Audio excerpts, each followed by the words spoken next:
first things first, evacuate the air conditioning refrigerant, these two ports right here on the passenger side, and drain the coolant.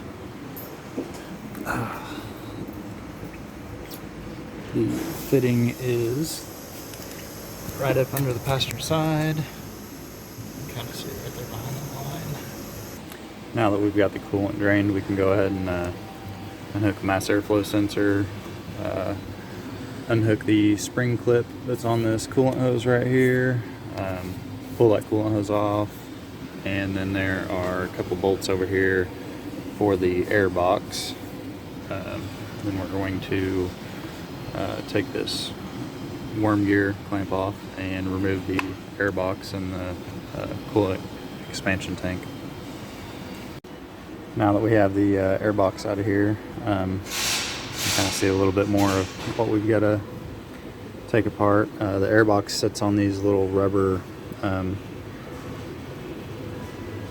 mounts.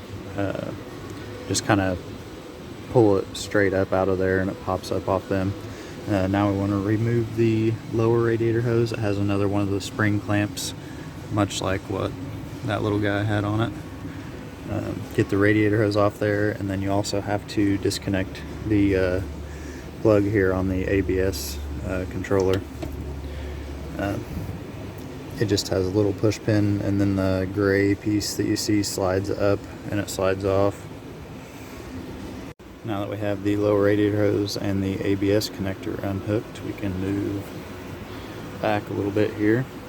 Next, we're going to be pulling this master cylinder off, so you unhook the electrical connector for the fluid level sensor and the little breather hose that's kind of attached to that stud that's on the back of it. After you get the breather hose off of it, you can see the 13mm nuts that hold the master cylinder on there. Just go ahead and remove those and then pull the master cylinder off and just kind of set it over here on the engine because it's going to be staying with the frame. So now that we have the master cylinder removed, we're just going to look for anything that's connected from the cab to the frame and unhook all that. So we have to unhook the steering shaft, and it slides down off of this piece here. See, this wire can actually stay because it's connected to the body. It's staying with the body. Both of these connectors have to be unhooked, and then also your wheel speed sensor connector, that is right there, has to be unhooked,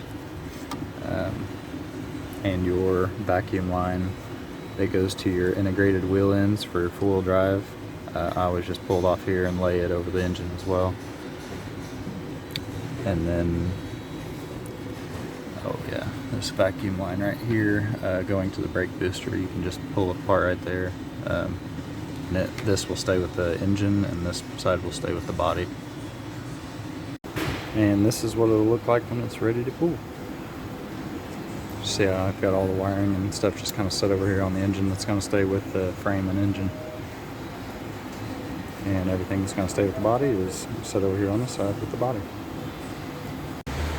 Moving on to the front of the vehicle, this one is kind of folded down, but usually that kind of sits up there like that, and this is attached right here. So if yours is attached, like it actually should be, you have to pull these two Christmas tree clips out of here. So this part will actually stay with the body, and then this piece here will stay with the body. You have to undo this 8mm and this 8mm and this 10mm, and this will pop up out of there and lay it up here. Just I usually just hook it here somewhere so it stays with the body. And over here on this side, kind of the same thing. You got to take these Christmas tree clips out of this piece so it stays with the body, and then pop this one out so you can get access to the AC line that's on the condenser, because the AC line will stay with the engine, pull out through here. It actually comes through right here. Undo this electrical connector and pull it through there. That will stay with the engine, and then obviously the condenser is going to stay with the body when the body comes up. almost forgot to tell you to unhook this electrical connector right here that's on the side of the intercooler. Moving on to the driver's side of the vehicle, you're going to want to take the upper radiator hose loose. This connector here, pop this up. This 10mm nut here, this part's going to stay with the body. The battery cable we're going to leave with the engine, so also pop this out. Go ahead over here to this side and pop that one out too, and then we have to take this ground loose because it's going to stay with the engine as well. It goes with the battery cables.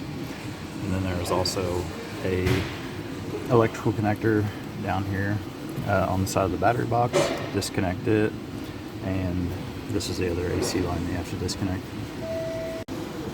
After you get all this stuff out of the way, you can see a little Christmas tree clip that's holding this wiring to the battery box. Pop that off there too. And then all of this wiring will set on the engine. Get all this laid to the side, and you want to make sure you unhook the boost pressure sensor here off of the intake pipe, because the wiring goes with the body and the intake pipe stays with the engine. Moving on to the rest of the driver's side, we're going to want to pop this connector off here.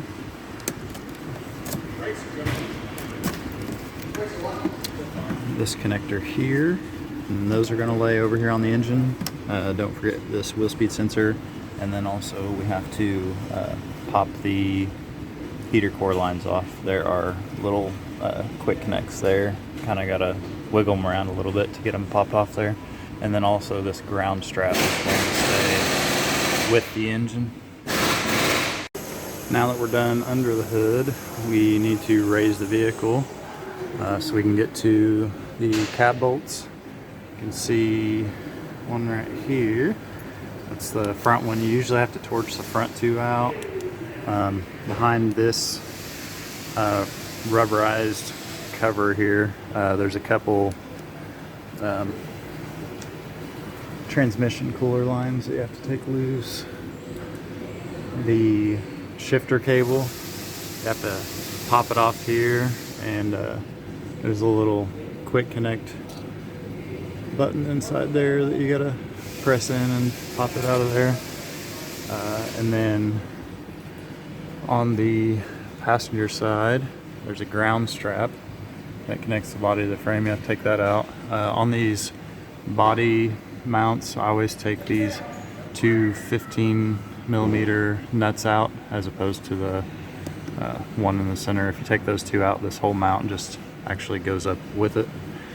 And then on the driver's side of the vehicle, you have to pull this e-brake cable out of here. There's just a couple little clips on there that you have to squeeze in, pull it out, and then grind. Let's see if I can get a picture of this. There's a little nub inside this metal retainer for the e-brake cable. Dremel it out, and then I've actually got a special pair of pliers that help me pull that cable out and take it out of there. I'll show you those here in a minute. This is what the tool looks like, and this is how it works.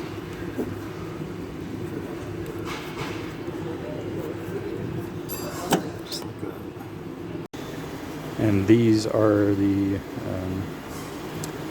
tools that you use to remove the transmission lines. The transmission lines were under that rubberized cover. You can see them right here. There's little plastic covers that kind of pop off of them. Gotta spin them around a little bit, and they just kind of pop off there, and then you force the tool down in there and wiggle them around a bunch, and they'll come free. Now that we've got the transmission lines and the shifter cable and everything loose from underneath, we need to get the cab mount bolts out. The two in the front that I was telling you had to torch out.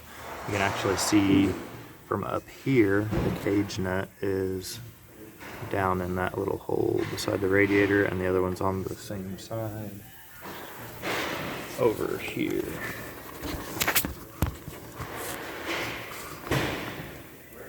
kind of down in this hole right here. You can see the cage nut. I used to use a torch to do them. Lately I've been doing it with the heat induction tool. A little bit less chance of fire that way. And here you can see where the heat induction tool has to actually route to get it in there. You can see it's sitting on top of that nut in there now. Right there. Now we're ready to raise the cab, so you just want to make sure you set your lift on the pinch welds. You can see these are a little rusty, but they're still solid enough to pick the cab up. So here we go.